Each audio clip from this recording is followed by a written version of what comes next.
En Haute-Savoie, en 1944, la résistance française se montre à visage découvert pour la première fois depuis la défaite de 1940. Sur le plateau des Glières, elle affronte les forces de Vichy qui collaborent avec les Allemands. Une lettre d'un membre de la milice, le fer de lance de la collaboration, la dureté de cette guerre entre Français. Cher papa, une patrouille de chez nous a rencontré 5 types de l'armée secrète qui ont été descendus. 4 morts et un blessé. Le blessé de l'armée secrète a demandé à me voir. C'est un de mes plus grands copains, des chasseurs alpins du 24e. J'ai vu ce copain à l'hôpital d'Annecy. C'était un type très chic qui a été très content de me revoir. Le chef m'a appris qu'il avait certainement participé à un assassinat. Et sitôt guéri, il sera sans doute fusillé. Tant pis, puisqu'il le mérite. Dans la nuit d'avant-hier, nous avons pris 3 types et à un croisement de chemin, on les a fait passer devant.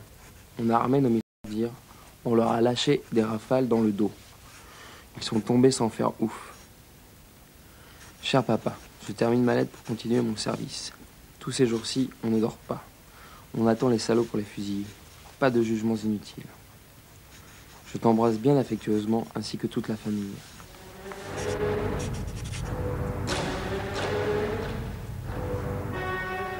Depuis 1940, la France est coupée en deux. Au nord, l'occupant allemand. Au sud, la France de Vichy, la zone dite libre. En septembre 1941, Annecy avait reçu la visite du maréchal Pétain, chef du gouvernement de collaboration avec l'occupant allemand. Monsieur le maréchal, de ce rassemblement historique monte un immense espoir. Et dans bien des années, que nous, des mamans, balbutierons ces mots définissant le miracle français. Alors, le maréchal sauva la France. La Haute-Savoie va pourtant devenir un des hauts lieux de la résistance. Des officiers et des soldats, chasseurs alpins d'Annecy qui ont résisté en juin 40, se préparent à reprendre le combat. Ils constituent dans la clandestinité des stocks d'armes et un réseau de mobilisation.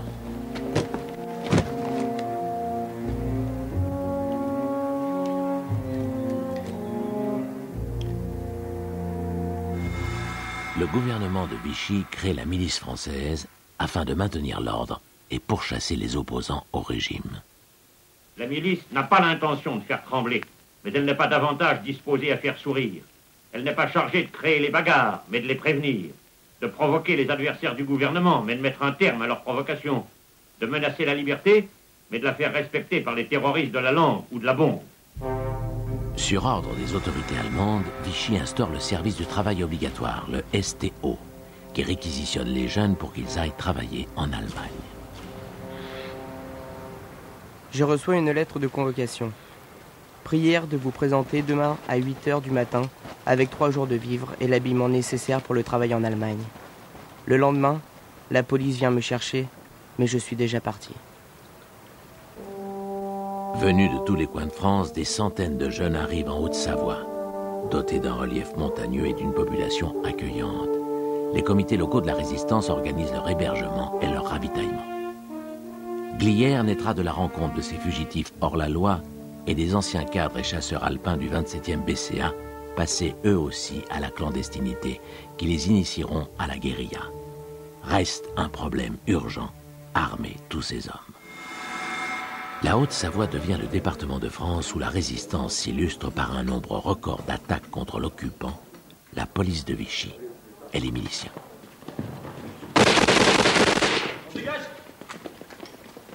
Les Allemands ordonnent au gouvernement du maréchal Pétain de nettoyer ces nids de terroristes avant le 12 mars. Sinon, ils interviendront. Vichy donne les pleins pouvoirs sur les forces de police au secrétaire général de la milice, Joseph Darnand.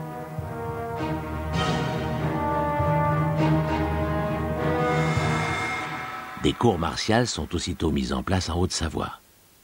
Elles condamnent à mort les soi-disant terroristes et leurs complices, avec exécution immédiate.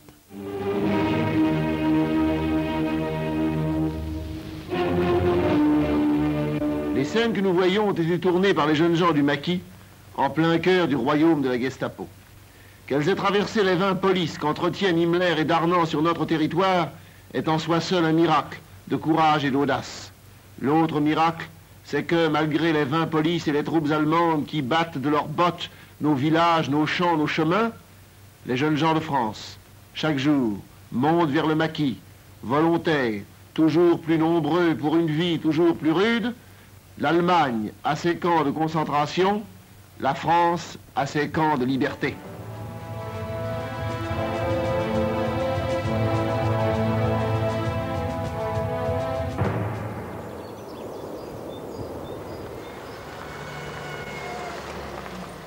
Dès l'automne, les Alliés et la France libre ont envoyé une mission pour prendre contact avec la résistance de Haute-Savoie.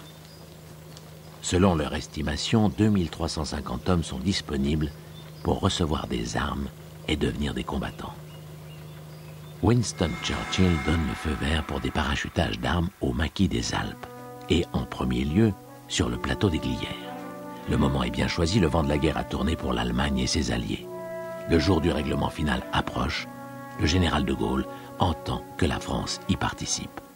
Pour lui, l'enjeu est d'importance. Il faut montrer que les Français se battent en France pour libérer leur territoire national.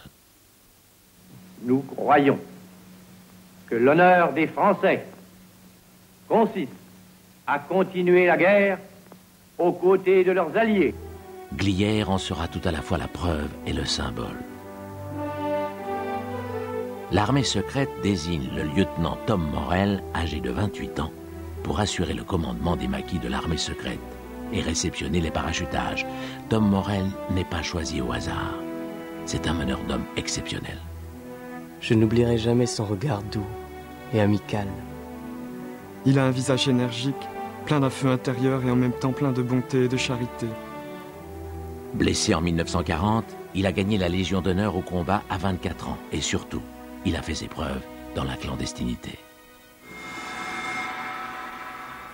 À Vichy, Joseph Darnan a nommé le colonel de gendarmerie Lelon intendant de police pour le département. Celui-ci arrive à Annecy en même temps que 2000 hommes des forces du maintien de l'ordre. Il met aussitôt le département en état de siège et proclame la loi martiale.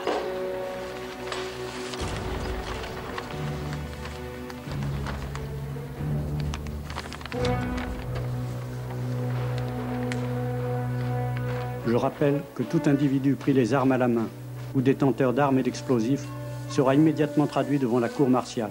Jugement sans appel et exécutoire dans les 24 heures. Tom Morel donne aussitôt l'ordre à 120 maquisards de monter sur le plateau des Glières pour réceptionner les parachutages. Le camion amène les hommes et le matériel au pied du plateau. Pour moi, ce départ reste un grand jour. La joie est en moi, car nous allons être de vrais soldats. Nous prenons tous conscience, à ce moment-là, que le rideau se lève et que nous en serons les acteurs. Nous apprenons que notre destination est le plateau des Glières, un nom qui pour la plupart d'entre nous n'évoque rien. Enfin, nous montons vers la liberté.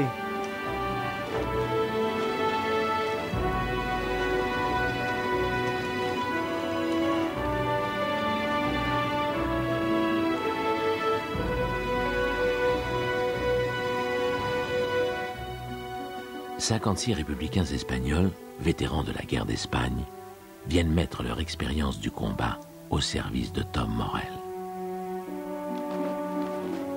La progression continue jusqu'à l'affectation pour chaque groupe de son chalet. C'est ainsi que, pour nous, une nouvelle vie commence.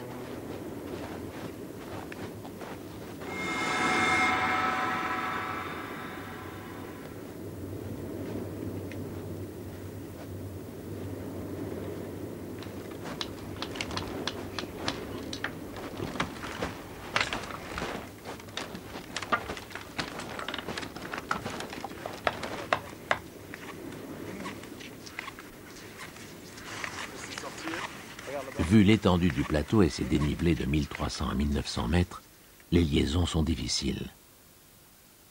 Seule la section d'éclaireurs-skieurs a des skis.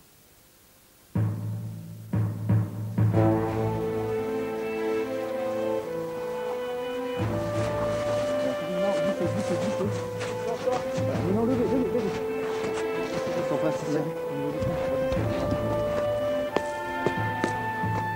faudra encore au moins 2.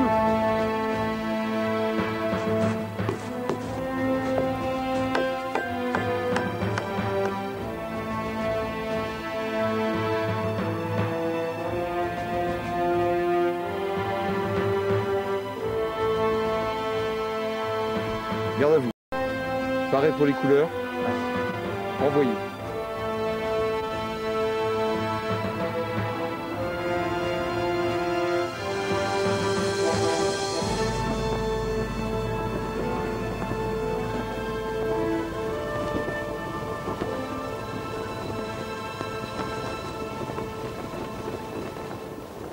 En Haute-Savoie, des opérations de police de grande envergure sont entreprises contre ceux qui faisaient régner sur la région une véritable terreur. Les patrouilles parcourent les rues. Les GMR ont établi de nombreux contrôles, là même où il y a peu de temps le banditisme régnait en maître. 60 meurtres par mois, 30 attentats quotidiens, telle était la moyenne. Les opérations se déroulent sans occasionner les effusions de sang souhaitées par les agents étrangers. Il est arrivé quelquefois à notre équipe d'aller au ravitaillement en bas du plateau. Dans la neige, nous n'avons pas froid à monter chacun un sac de 30 kilos. Nous escaladons les rochers, les pentes abruptes. Le soir, nous n'avons pas besoin de berceuse pour nous endormir sur notre litière.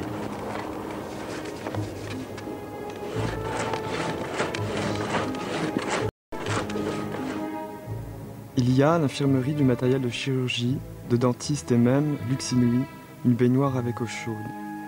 J'ai assisté à l'enlèvement d'un orteil sur un maquisard. Un jour, on m'a confié la mission de remonter un veau jusqu'au PC. Je n'avais jamais fait marcher un veau jusqu'alors. On me dit c'est très simple, chaque fois qu'il refuse d'avancer, tu lui tords la queue. Ce que je fais.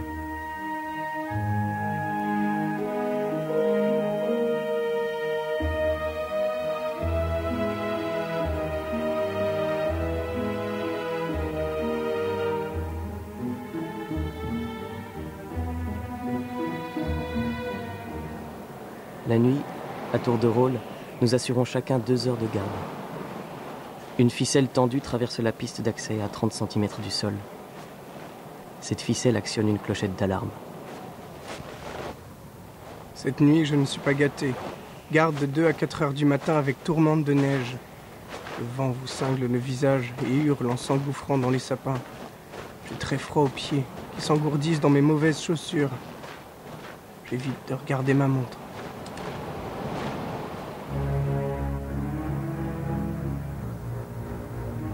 Dans les vallées, gendarmes et gardes mobiles sont les plus nombreux. Mais comme les groupes mobiles de réserve, les GMR, ils ne sont guère motivés et manquent de mordants. Les actualités ne parlent pas des miliciens. Ils sont pourtant à la pointe du combat contre ceux qu'ils appellent les terroristes, les terreaux. Entraînés dans une véritable croisade par leur chef, ils sont prêts à tous les combats contre les Français qu'ils considèrent comme leurs ennemis et à tous les débordements de violence au nom de leur idéologie anti-bolchevique.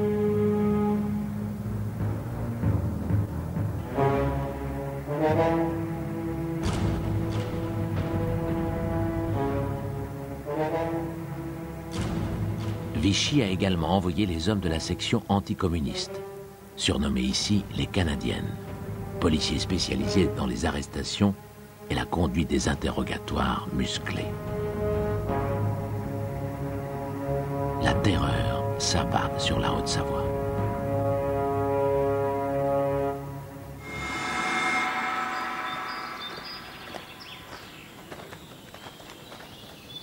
La garde mobile ouvre le feu sur des ravitailleurs du plateau. Par chance, aucun n'est atteint. C'est la guerre entre Français. Ici, Londres.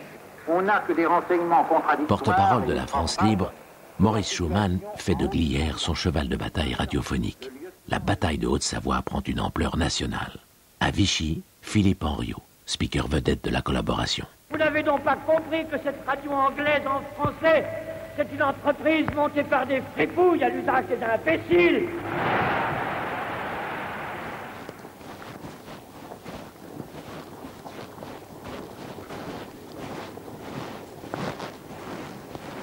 Aujourd'hui, c'est de loin le plus mauvais jour que nous ayons connu.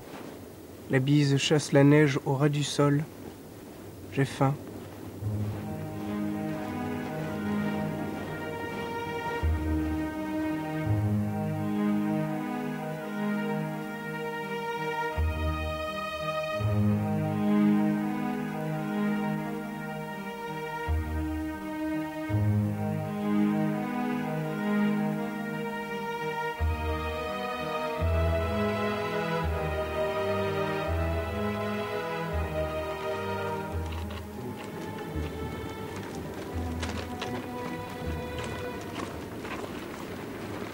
Des bûchers sont construits pour signaler aux avions anglais la zone de largage des armes. Mais pour les parachutages, il faut attendre une nuit de pleine lune avec un ciel dégagé.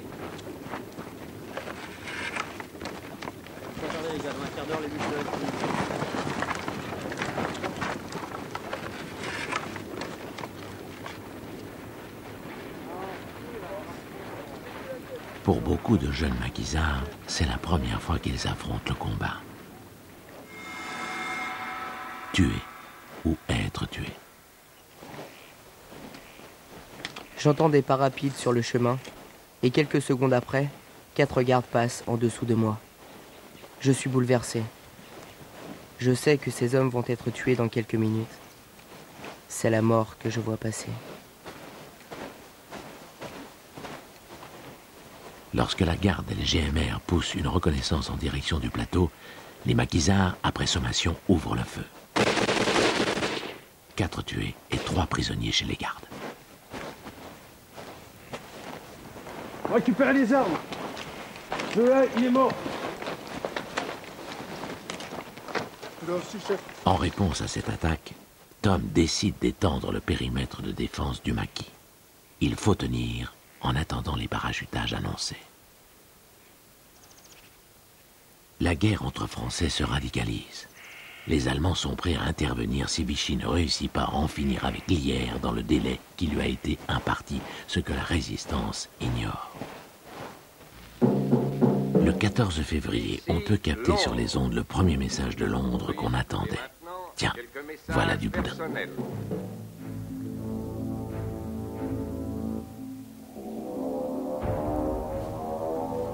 Alors que tout dort, sauf la sentinelle, nous sommes réveillés par un puissant bruit de moteur.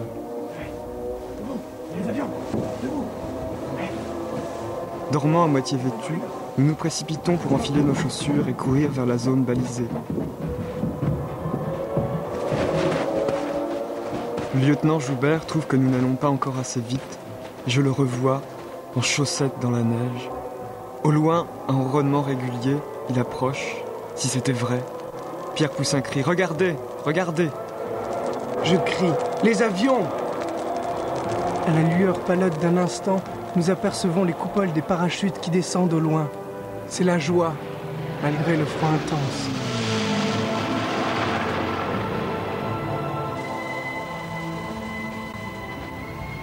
Au bout des parachutes, 54 tubes métalliques sont largués sur le plateau. Dans les containers, les maquisards découvrent les armes tant attendues. Mitraillettes, fusils, grenades et fusils mitrailleurs.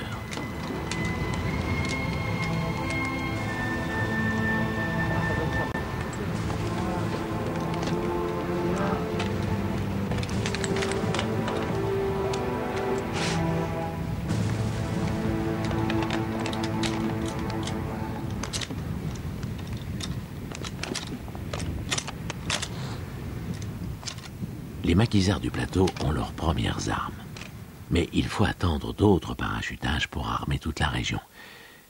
S'il faut tenir face aux forces de Vichy, c'est possible. Ma chérie, le jour viendra où nous nous retrouverons fiers de nos fils. J'ai l'absolue certitude de notre front et que nous aurons encore de beaux jours à passer auprès des petits.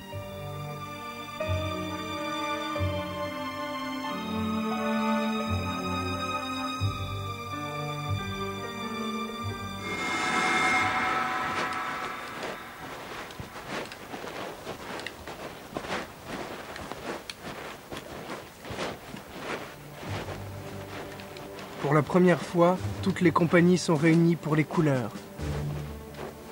300 gars, vêtus de haillons, les traits tirés, sont figés au garde à vous.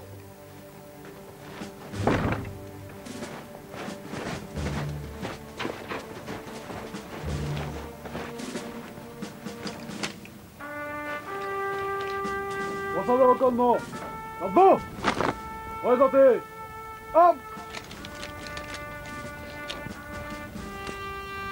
Compagnie Glière rassemblée à 11 ordres, mon lieutenant. Mon commandement. Reposez. Armes. Repos. Tom nous exhorte.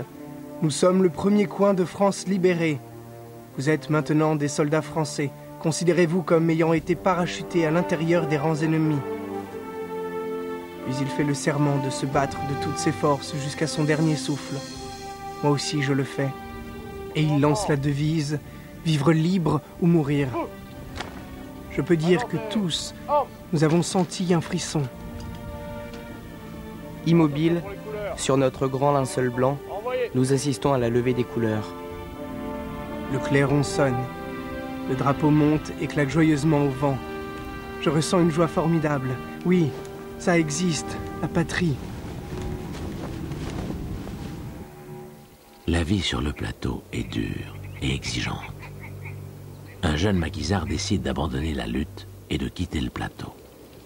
Rattrapé, il est jugé par un conseil de guerre, car l'acte est particulièrement grave et menace la vie de tous les maquisards. S'il parle sous la torture, c'en est fini du plateau des Glières. Il est condamné à mort pour désertion. Tom Morel passe la nuit avec lui pour le préparer à mourir. Je viens d'être désigné pour assister à l'exécution d'un gars du camp, coupable de tentative de désertion. Sinistre corvée. Un accord avait été passé avec les gardes mobiles. Le médecin du plateau pouvait descendre dans la vallée pour chercher des médicaments. Mais contrairement à cet engagement, les GMR arrêtent le médecin. 70 maquisards descendent du plateau. Ils vont à 15 km de leur base, encercler et désarmer les 30 GMR de Saint-Jean et proposent d'échanger contre le prisonnier. Joint au téléphone depuis la vallée, le colonel Lelon, pour gagner du temps, promet de le relâcher.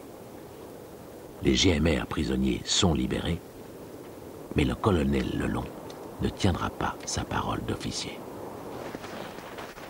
Les maquisards des Glières appartiennent à l'armée secrète et sont encadrés par des hommes de l'armée de métier comme le lieutenant Morel. Mais une cinquantaine de maquisards francs-tireurs et partisans, les FTP, un autre courant de la résistance proche du Parti communiste, pourchassés par les forces du maintien de l'ordre, montent au plateau.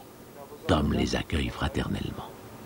Le plateau devient la première unité intérieure regroupant sous la Croix de Lorraine tous les volontaires de la liberté. Tous ensemble, ils combattront jusqu'au bout. Avec les nouveaux arrivants, Tom dispose d'environ 320 hommes, grâce auxquels il va pouvoir contrôler les principaux accès du plateau. La mission de Tom n'est pas de transformer le plateau en une forteresse, mais d'assurer la protection des parachutages qui armeront la résistance de la Haute-Savoie.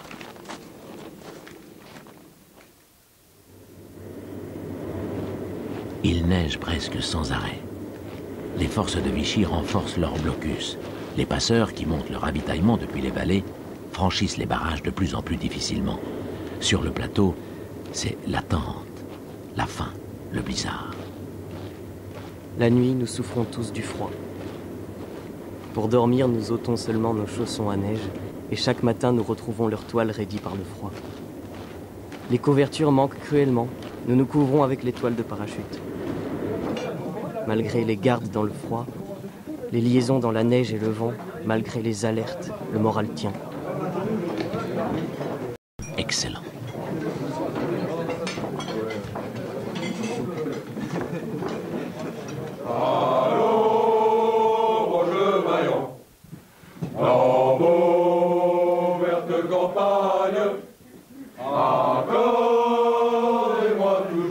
Les liens d'amitié avec les autres chalets sont très serrés et la visite fréquente de Tom nous maintient dans une forme impeccable. Morel aime venir passer une veillée dans les sections. Nous chantons pour nous distraire et oublier la peine de nos journées. Il sait créer une ambiance avec son splendide entrain. La liberté. Ah, c'était bien, c'est pas mal.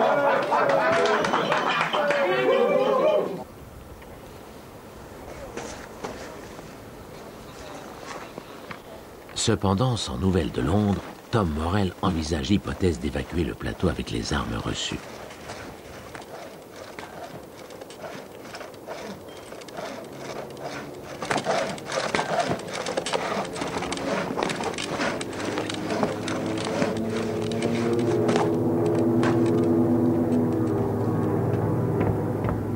Un avion d'observation allemand, profitant d'une éclaircie, apparaît dans le ciel du plateau.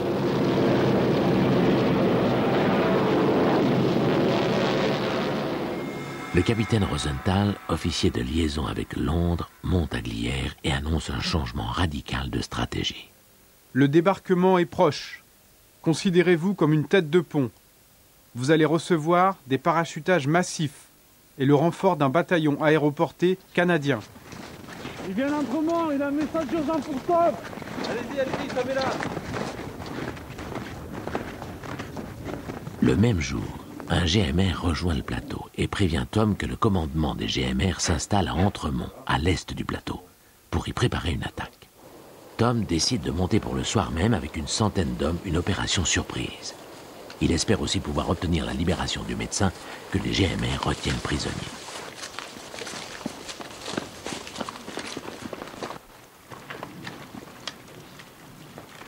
J'ai un peu d'appréhension. C'est la première fois que je fais le coup de feu, mais nous avons tous une grande confiance en notre chef Tom.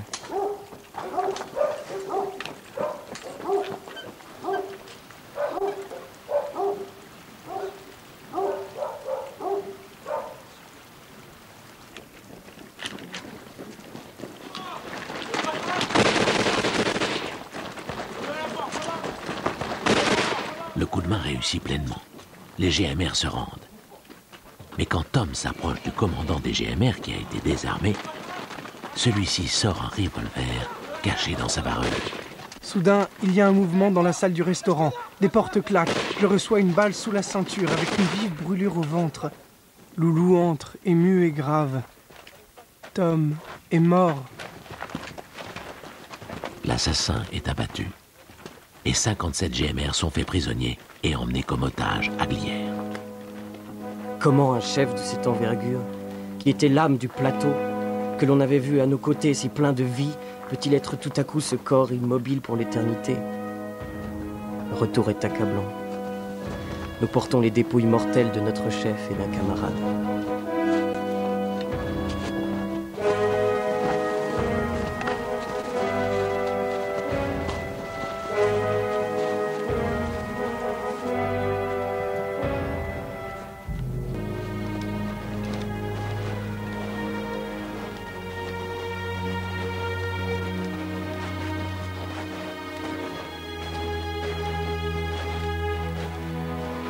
À leur enterrement, j'ai l'honneur de porter le cercueil de Tom. Je suis bouleversé. Je ne peux réaliser qu'il est mort tant je ressens encore le rayonnement de sa vitalité.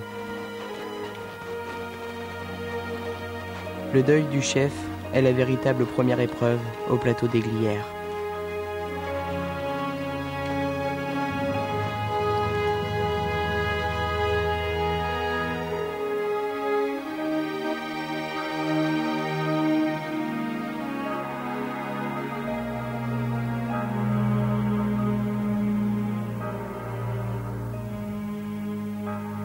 Les lieutenants Jourdan, puis Bastian, assument le commandement dans des conditions difficiles. Ce sont des jours et des nuits où il me semble que nous sommes prisonniers de notre liberté. Les nouvelles qui nous parviennent d'en bas sont aussi noires que la noirceur de mes chaussures. Ce même jour, la BBC diffuse le message annonçant le deuxième parachutage. Le petit homme aime le beer. Le petit homme aime les tessons de bouteille.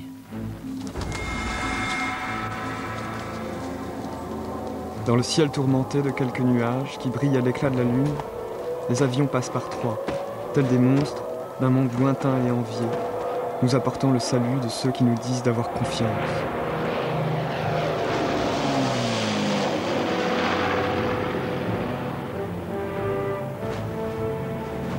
30 avions de la Royal Air Force larguent 580 parachutes et paquets. C'est le premier grand parachutage annoncé par Rosenthal. Les hommes ne se lassent pas de contempler le spectacle féerique de cette manne tombée sans compter, comme si tout d'un coup, la puissance des Alliés était venue nous inonder de ses moyens surabondants. Cette fois, au bout des parachutes, c'est environ 60 tonnes d'armes qui arrivent sur le plateau. Chaque conteneur pèse 150 kilos, enfoncé dans 2 mètres de neige.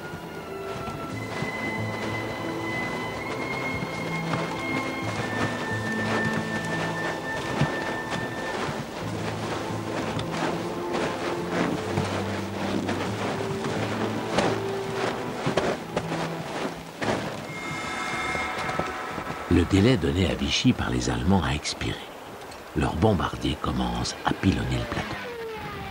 Nous sentons que l'ennemi veut nous démanteler, nous déstabiliser avant d'envahir le plateau. Des chalets brûlent. Nous pensons à nos familles.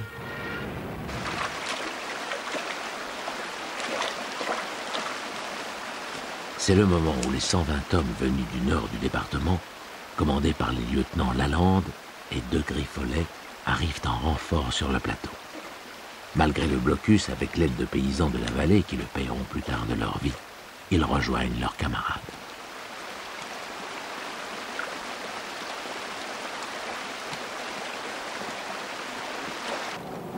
Sur le plateau, la neige tombe sans arrêt et bloque tout.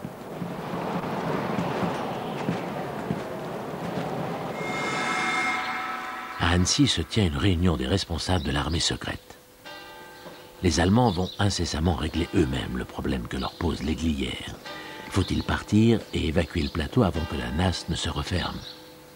Mais pour aller où? Et que faire des armes avec toute cette neige?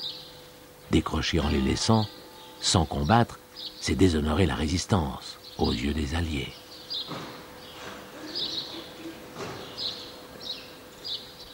Glières est devenu le symbole de la France combattante. Conformément aux instructions transmises par Rosenthal au nom de Londres, il est décidé de tenir quoi qu'il advienne, en attendant la fonte des neiges et le débarquement annoncé. Face aux troupes de Vichy et de l'armée allemande, 460 maquisards.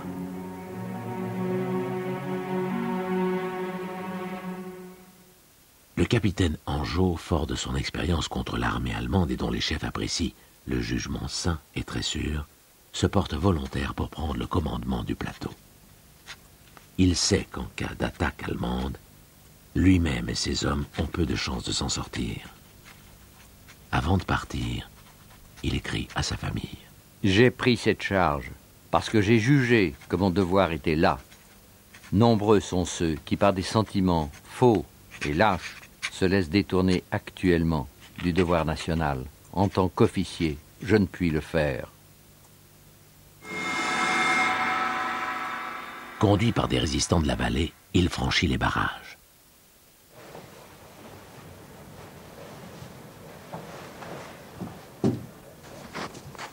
Il prend le commandement du bataillon rassemblé pour sa dernière prise d'armes.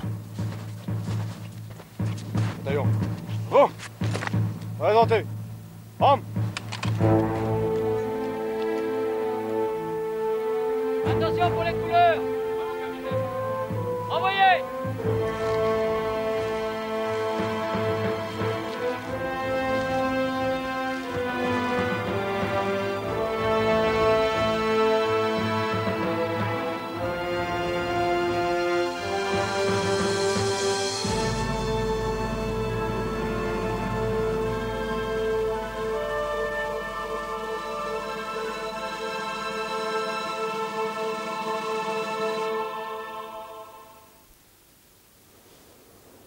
Il renforce la défense du plateau du côté de la vallée du Born, où il prévoit que peut se faire une attaque allemande. Il possède un tel calme, une telle maîtrise de lui-même et une telle détermination qu'il nous semble que rien ne peut lui arriver. Nous devenons à notre tour calmes, forts et résolus malgré nos âges.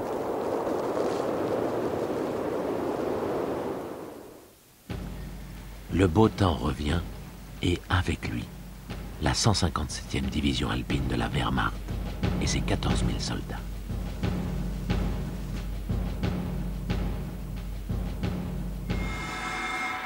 Deux prêtres de Thônes sont réquisitionnés par la milice pour remettre au plateau une offre de reddition.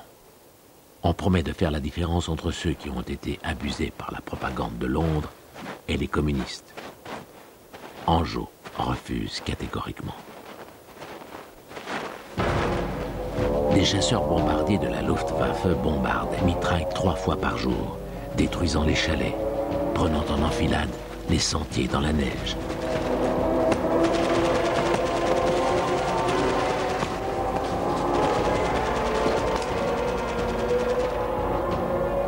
Regarde, il pique. Je me colle au mur et je vois arriver et ricocher les balles traçantes, partout dans la neige et les cailloux. Après les bombes, ils essayent sur nous une nouvelle méthode. Les balles traçantes qui traversent les portes et les toits mettent le feu au foin. Après le passage des avions, j'entends crier « Au feu !» C'est d'abord notre dortoir et puis tout le chalet qui brûle. Nous n'avons aucun répit. Nous sommes sous le pilonnement incessant des avions et des tirs d'artillerie.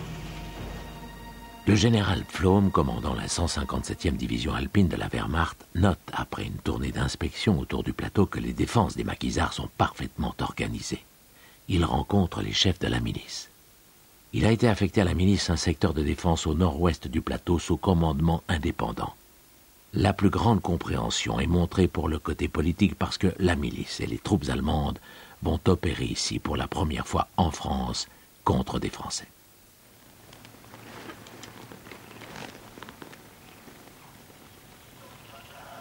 Je surveille la route dans le fond de la vallée et je me mets soudain à compter les camions qui se suivent sans interruption. 59, avec des sidecars, des voitures légères. Ce sont les Allemands, c'est certain. Rapide calcul, c'est au moins 900 hommes qui passent. Les 4 premiers bataillons de combat de la Wehrmacht, environ 7000 hommes, prennent aussitôt position autour du plateau. Le temps est magnifique. Le printemps s'annonce. 9 heures, l'aviation reprend ses bombardements.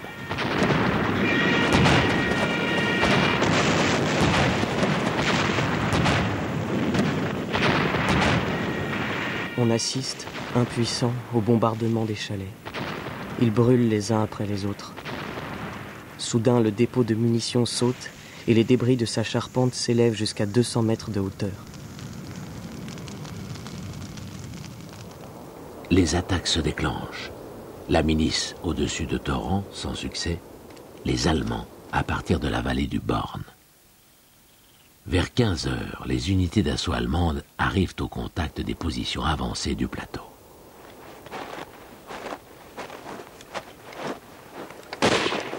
Les premières balles sifflent au-dessus de nos têtes. Les premières grenades explosent en dessous. On croit que la neige bouge. Il y en a de partout. Habillés en blanc, ils rampent, ils se confondent avec elle.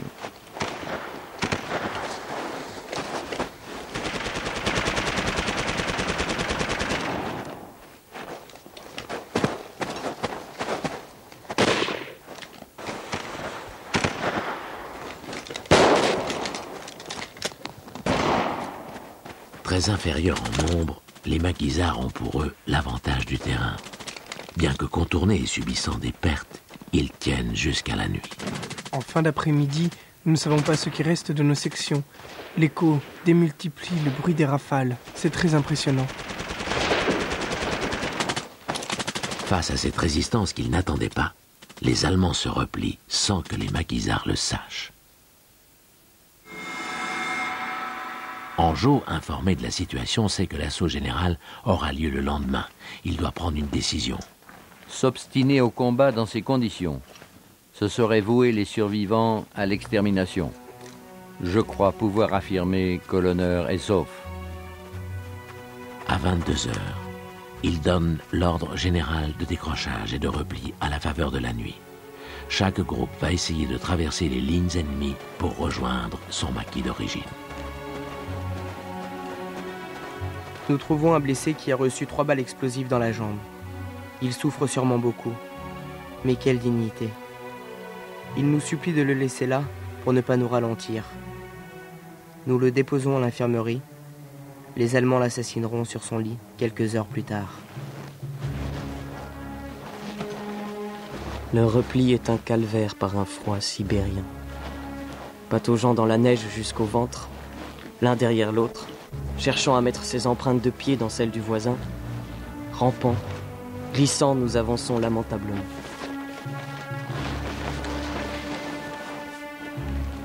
Au fil des kilomètres, notre groupe s'amenuise. Certains sont crevés de fatigue, d'autres veulent emprunter d'autres chemins pour couper plus court. Au petit jour, les maquisards ont évacué le plateau. Ils cherchent à regagner les vallées.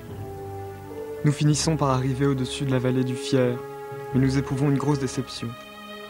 Nous sommes au sommet de falaises vertigineuses, impraticables sans corde, mais surtout en pleine vue de toute la vallée, de Morette à Thônes. Nous franchissons 400 mètres de falaise, surplombant le vide, accrochés à la moindre aspérité et avec des sueurs froides. Je souffre de vertige depuis toujours. Les Allemands ne parviennent sur le plateau qu'au début de l'après-midi.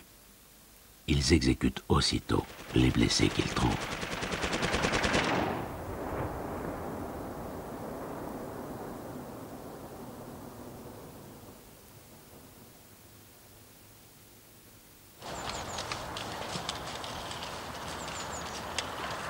D'autres éléments de la Wehrmacht guettent les maquisards et leur tendent des embuscades. Les miliciens que les Allemands n'ont pas autorisés à monter sur le plateau bouclent et ratissent les vallées.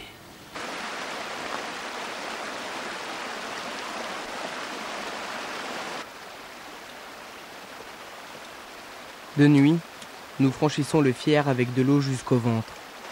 Nous passons la nuit dans une grange, serrés les uns contre les autres, trempés jusqu'à l'os, essayant de trouver un peu de chaleur. Regardez là-bas. J'en vois qui se cache. Le général Pflaum sait qu'il peut compter sur la collaboration de la milice. Son plan avait prévu 800 hommes de la milice barrant les chemins au nord-ouest. L'attaque étant menée avec le soutien de 2 batteries de canons de montagne, une section de mortiers lourds et une escadrille d'aviation de combat.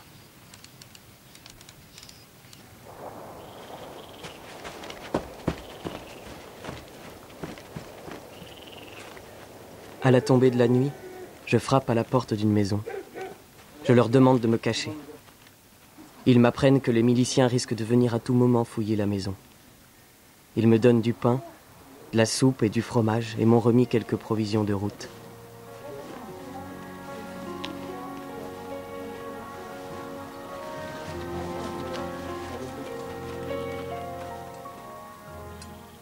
Quand un chat est harcelé par les chiens, son unique moyen de survie est de monter à un arbre.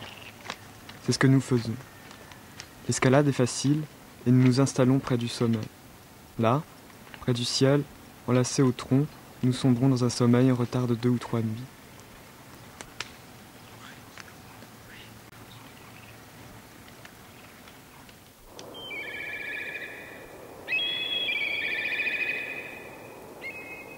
Nous passons notre première nuit sous un sapin, le ventre creux.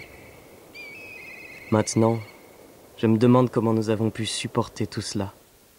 Tenir 6 jours sans manger, sans boire, si ce n'est sucer la neige et mâcher des bourgeons de sapin, ne sentant plus nos pieds, la peur au ventre.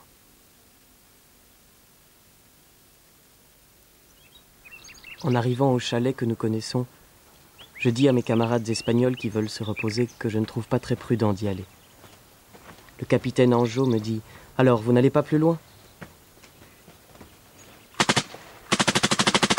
Quelque temps plus tard, je suis réveillé par le bruit de rafales d'armes automatiques. Les Allemands ont abattu le capitaine et mes camarades.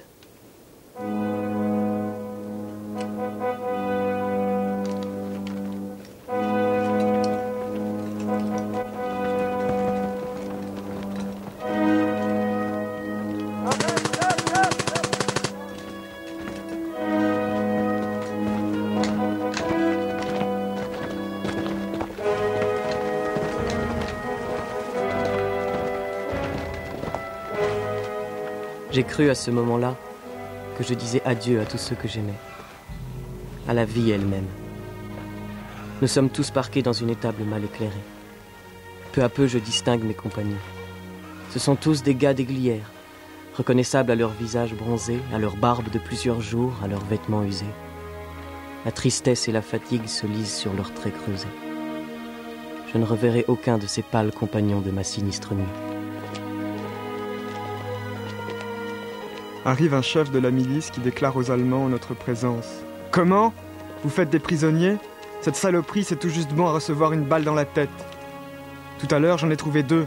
Quelques coups de mousqueton et ils tombent. Quel plaisir cela m'a fait de leur envoyer une bonne rafale de mitraillettes pour les s'achever. » Des jeunes miliciens, après nous avoir volé tous nos objets de quelque valeur, nous gardent. Ils jouissent vraiment à nous répéter « Vous serez tous fusillés demain matin ». Un seul se montre compatissant. Il nous apporte du pain en cachette des autres.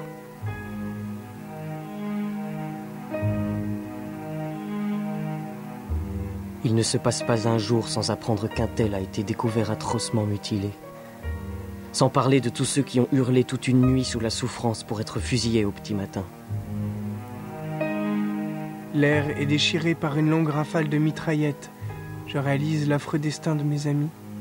Il fait trop beau pour mourir aujourd'hui. Le propagandiste Henriot, lui-même membre de la milice, couvre les morts de calomnie et insulte les vivants, en prenant soin de passer sous silence le rôle de la Wehrmacht. C'est de Torrance, Haute-Savoie, que je vous parle ce matin. De Torrance. Hier, un des quartiers généraux de la fameuse résistance. J'y suis arrivé tout à l'heure en compagnie de Joseph Darnand pour assister à la fin d'une légende. Car la fin de cette aventure tragique déguisée en épopée par les menteurs de Londres, c'est la capitulation à un rythme accéléré des bandes qui pendant des mois ont terrorisé le pays et en qui les naïfs et les canailles prétendaient incarner le patriotisme français.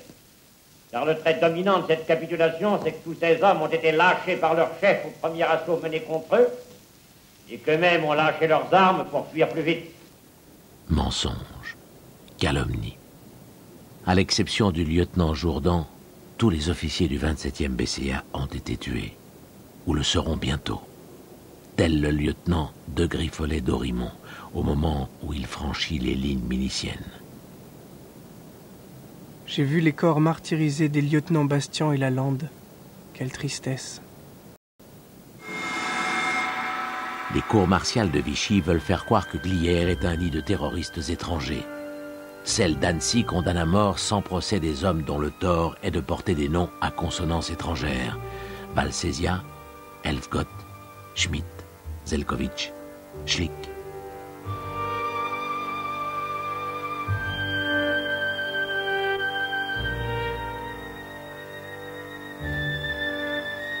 Malgré les morts, la résistance savoyarde n'est pas vaincue. Quelques semaines après l'assaut allemand, des maquisards remontent sur le plateau récupérer les armes qui ont échappé au ratissage. Les actions contre l'occupant et les collaborateurs se multiplient. Yvan Barbaro, chef départemental de la milice, alerte Vichy. Je tiens à signaler que la situation du maquis à Haute-Savoie est maintenant pire qu'avant les opérations.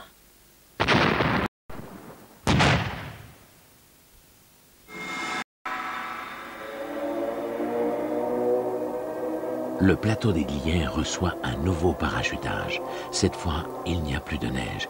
3000 hommes réceptionnent environ 160 tonnes d'armes. Elles sont immédiatement distribuées dans tout le département et seront les armes de la libération. Le général de Gaulle dira « C'est grâce à Glières que j'ai obtenu des parachutages importants pour la résistance. » Les maquisards de Haute-Savoie déclenchent l'offensive générale contre les 4000 hommes de l'armée allemande qui tiennent les villes du département. En 4 jours de violents combats, les garnisons allemandes sont neutralisées les unes après les autres. Le 19 août, la garnison d'Annecy capitule sans condition aux chefs de la résistance, devenus les autorités de la République restaurée. Quant aux collaborateurs, et surtout aux miliciens, l'heure de la justice a sonné. La Haute-Savoie est le premier département français entièrement libéré par les seuls maquisards. Ce 19 août est leur victoire pour la Haute-Savoie et le matin de la liberté.